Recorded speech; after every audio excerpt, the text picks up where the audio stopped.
The energy shock triggered by West Asian war is now rapidly reshaping the global energy landscape, and China is emerging as one of its biggest economic beneficiaries. As oil and gas markets turn volatile, governments across Asia, Europe and beyond are now accelerating their transition toward renewable energy and electric mobility. The surge in fossil fuel prices has exposed vulnerabilities in energy security, particularly for countries that are heavily dependent on imports. In response, both policymakers as well as consumers are shifting faster toward alternatives like solar power, batteries and EVs.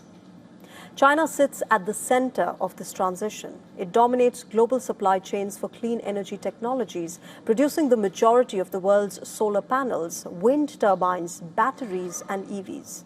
Even before this latest crisis, exports of these technologies were rising sharply in early 2026. The current energy disruption is now only amplifying that momentum. Major Chinese companies are already seeing tangible gains. Battery giant CATL has recorded a sharp rise in its share prices across both Hong Kong and Shenzhen listings since the escalation in the tensions. Meanwhile, EV leader BYD has reported a significant jump in the overseas sales, with exports and international deliveries climbing strongly year over year. Solar manufacturer Jinko Solar has also reported increased global shipments as demand rises.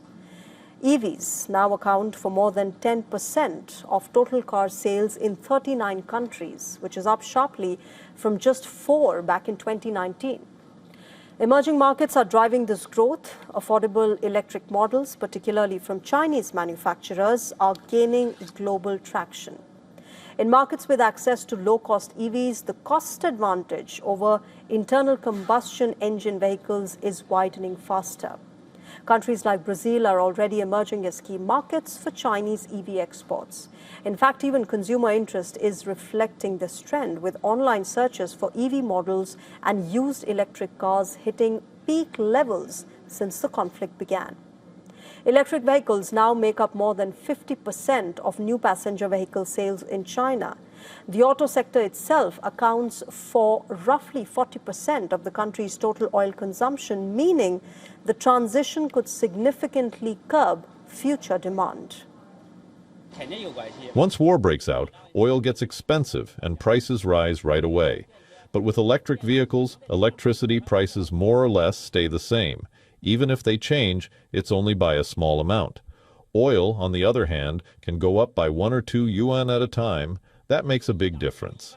Now, fuel vehicles are getting too expensive to run.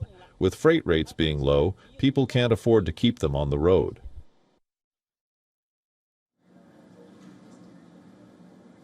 Now, the underlying driver is simply higher fuel costs that are accelerating the economic case for electrification. In China, where transport accounts for a large share of oil demand, the rapid adoption of EVs is already helping cushion the economy from crude price spikes.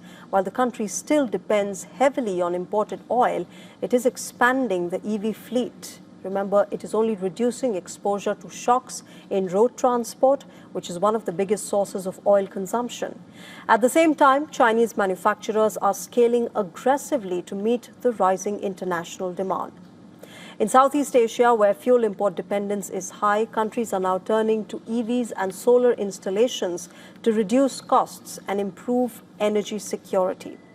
Indonesia has announced massive solar expansion plans, while the Philippines is supporting household solar adoption through financing schemes. Europe is stepping up investments as well, with countries like Germany increasing spending on wind energy and EV subsidies.